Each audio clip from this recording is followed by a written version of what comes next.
बुद्ध भी है तो विष्णु के 9वें अवतार हैं, क्या बोलिएगा उनको? भाई देखिए, कोई अवतार की परंपरा को भारत ने कभी नहीं माना।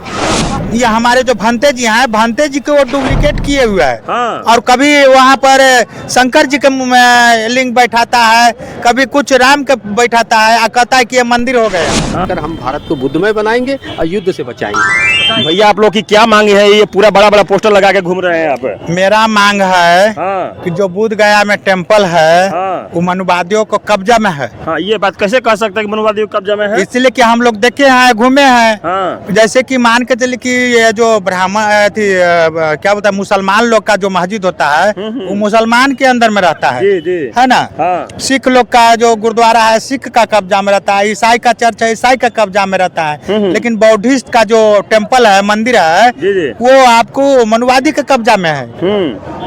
तो ये कैसे हो? ये कैसे कह सकते मनुवादी के कब्जा में है? वहाँ तो देखा जाता है कि सब लोग शिवरधारी ही हैं। नहीं, वो भेष बदल लिया है ना। हाँ। वो भेष बदल के है, ठीक है ना। वो ये हमारे जो भंते जी हैं, भंते जी को वो डुप्लीकेट किए हुए है। हाँ। और कभी वहाँ पर शंकर जी के लिंग बैठाता है, कभी कुछ राम के बैठाता है, और कहता है कि ये मंदिर हो गया। हाँ। लेकिन वास्तविक में वो मंदिर नहीं हो, तो बौद्ध विहार है। ये बौद्ध विहार है जो सम्राट अशोक का बनाया हुआ था, तो उसी समय से शंकर जी होंगे वहाँ पर। देखिए, उस समय से शंकर जी नहीं है, लेकिन 1949 का जो एक्ट है ना जी। वो काला कानून कब खत्म हो गया। हाँ। लेकिन नीतीश जी ऐसे हैं कि वो अभी तक कानून चला रहे हैं। ये नीतीश जी को दोष क्यों दे रहे हैं? क्योंकि नीतीश जी तो अब बने हैं, उससे पहले तो बहुत सारे मुख्यमंत्री बने ना। तो उससे पहले बहुत सा मुख्यमंत्री बने, लेकिन यहाँ का बौद्धिस्ट उस समय उतना जागरूक नहीं था। हाँ। लेकिन अब जागरूक हो गया है। हाँ। और उनको अपना विरासत चाहिए।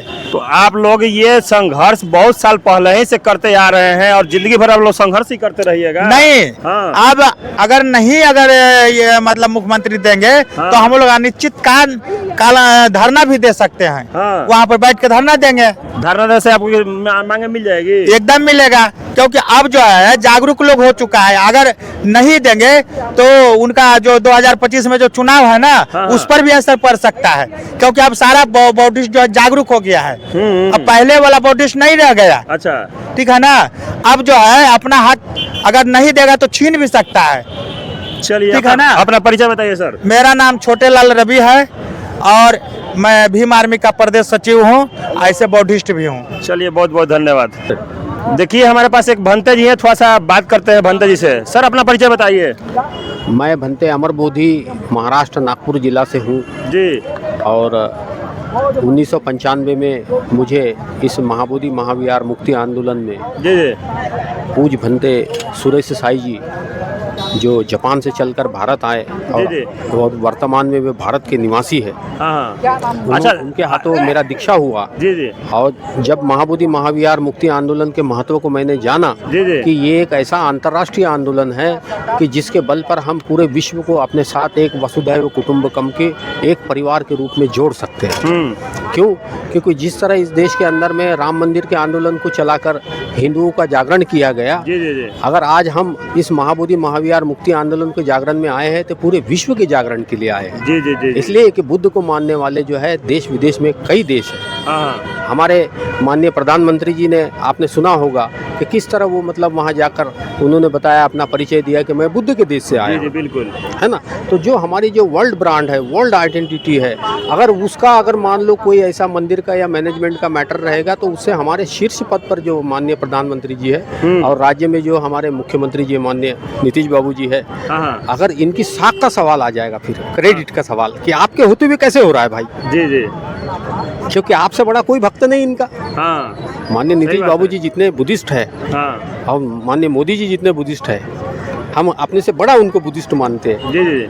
लेकिन उन्होंने अपना बड़ा बुद्धिस्ट होने के नाते अपना धर्म निभाना चाहिए और इस मामले में न्याय करना चाहिए, ऐसे हम मानते हैं। आखिर क्या कारण हो सकता है कि 1949 का ये एक्ट चला आ रहा है और 1950 में संविधान लागू हुआ है?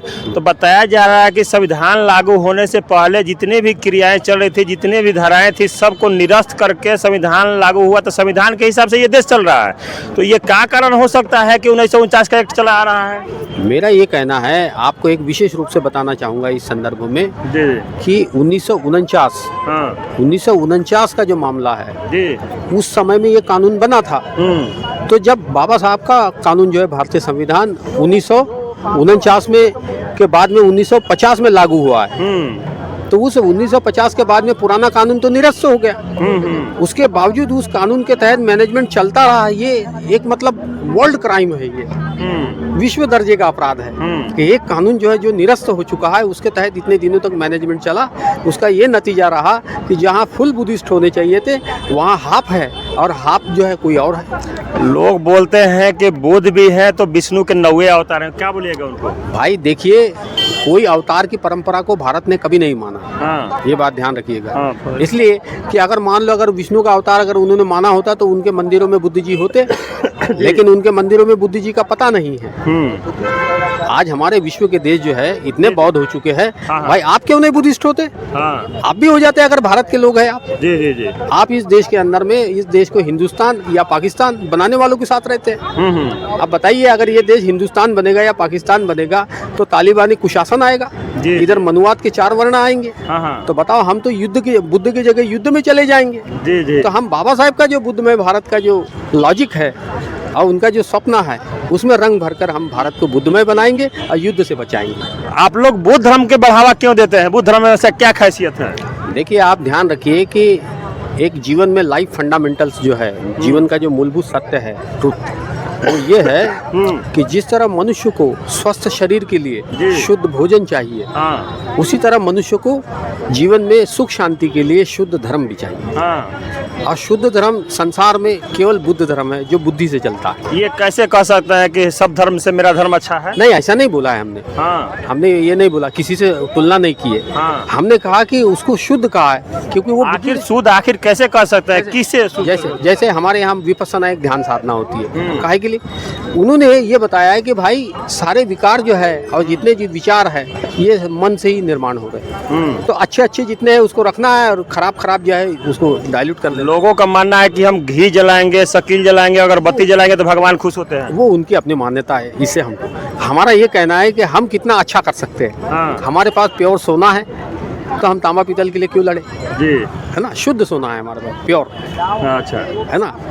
तो मतलब मेरा निवेदन है आपसे कि आप भी मतलब अपने मन को शुद्ध करने के लिए बुद्ध की शरण में आए। हाँ। और ये संदेश दे दुनिया को कि जो शुद्ध है वही बुद्ध है। चलिए, बहुत बहुत धन्यवाद सर। तो जिस तरीका से यहाँ भंते जी के बात सुने कि किस तरीका से ये तर्क बाई तर्क बात को बताकर बुद्ध के बातों को विस्तार किए हैं। बाकी आपको ये वीडियो कैसा लगा, अपना प्रतिक्रिया जरूर दीजिएगा। सभी साथियों को नमो बुद्धाय, जय भीम।